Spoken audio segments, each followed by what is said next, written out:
Here's how to do a first-time setup of a PlayStation Portal so that you can use it to play your PS5. Before doing anything, make sure you have charged the Portal. The factory charge may have dissipated, and you don't want it dying during the middle of the setup. That could cause issues. To charge it, you can take the cord that came in the box and connect one end to the USB-C port on the back of the Portal, and the other end into the USB-C port on the front of the PS5. Your PS5 will need to be on for it to charge. If it's in rest mode, it'll also charge, but only if you have the proper settings on your PS5 set up to have things charge in rest mode. You can also charge the Portal the same way you charge your phone, just by using some other USB port. When it's charged, go ahead and turn it on by pressing the power button on the top.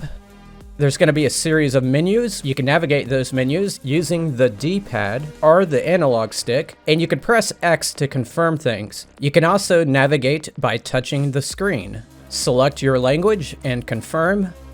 It'll look for wireless networks. Select yours and do the process of getting signed into it. Note there is no Ethernet port. You have to connect wirelessly to Wi-Fi for this thing to work. After that, you may get this error screen asking you to enter the time zone, the time, and the date.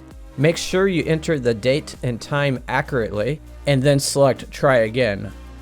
It'll likely tell you to run a system update on the Portal, select Download, agree to the licensing agreement, and pick Confirm, and then it'll run the update. For me, it took about 10 minutes, and it ended up doing a restart during the process. Select the network that you established moments ago. Next, you need to connect your PSN account with the Portal. It'll give you a QR code. Scanning it will bring you to the PlayStation app. I'm not sure what happens if you don't have the app installed. It might just bring you to the website, which may function the same way. It may ask you to sign into your PSN account. For others, it may already have you signed in to the account. If it's already signed in, make sure it's the account you use for PS5. If it's not, sign out and sign back in with the correct account. When I did this, it sent a text message to my phone, and I had to enter that code. If it asks you if you signed into your device, say approve. When I did that, it said the code expired because maybe I was taking too long. So I rescanned the QR code and I got that same screen again, and I selected approve and it worked. That's it for the phone part. The screen on the Portal will change to this one, where it's asking you if they can collect data. You can either modify the settings or select confirm. Select pair a PS5. It'll ask you to select a PS5 to pair. Even though my PS5 is off right now, it's still on there as a selection. If yours doesn't appear, turn on your PS5 and then log in, and press triangle to search again. With the PS5 selected, hit X to continue. At this point, it'll ask you to turn on your PS5 if you haven't already, and then go into the menus on your PS5. Go to Settings, System, Remote Play, Enable Remote Play. Here you need to enable all the users who you want to be able to use the Portal. This next part is optional. If you want your Portal to be able to wake up your PS5 from rest mode, back up to the system screen, select power saving, and then features available in rest mode. Make sure stay connected to the internet is turned on, and also the option to enable turning on PS5 from the network. Back to the Portal, select continue.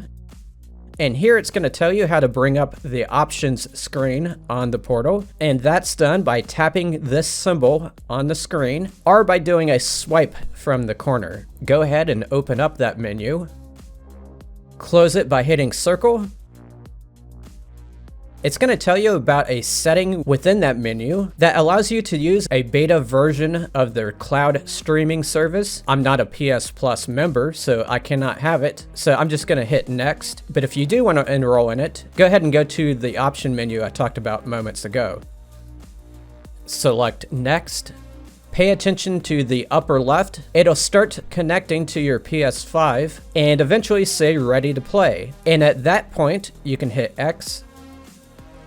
Now you basically have everything on your TV screen duplicated on your portal, as long as you're within range of the Wi-Fi you set up earlier. Even if you use an Ethernet cord for your PS5, the portal will still work because it communicates directly with the router itself. You can also play from very far away, like miles and miles away, but you have to be in a spot that has Wi-Fi that you can connect to. And when you arrive at that location, you'll need to connect to that Wi-Fi spot by going into the settings menu, which you can get to by tapping that symbol in the top right again. Select settings, go into network,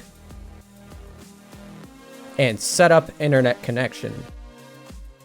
Give it a moment to find the networks near you and select the one you want to log into and go ahead and go through the login process. For me, it took a while to connect and mirror my PS5 screen. I was doing it in my car here. Just know the faster the Wi-Fi, the better the experience will be. Sony recommends that the Wi-Fi be at least 15 millibytes per second. And that's it, folks. If you found this video useful, please leave a like. Thanks for watching.